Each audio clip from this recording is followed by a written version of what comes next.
London চহৰ কবিতাৰ কথা অনুভৱ বৰা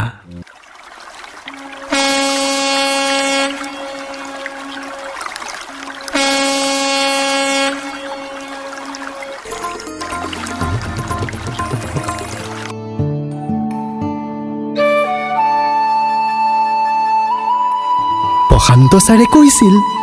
তোমালোকে ভালকৈ পঢ়া শুনা কৰা ৩০ বছৰ বয়সলৈকে পঢ়ি লোৱা তাৰ পাছৰ ৩০ বছৰ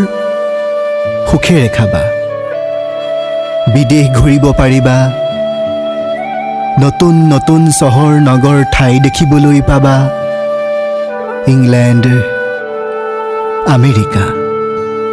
জাপান বেংকক ডুবাই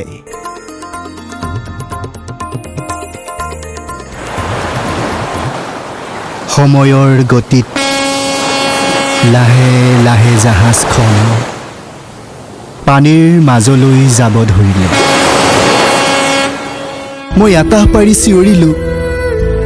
ৰন্তু মামা তুমি নাযাবা ঘূৰি আহা মোক লৈ যোৱা আমি লণ্ডন চহৰ চাম আপন ৱেষ্টমিনিষ্টাৰ ব্ৰিজ চাম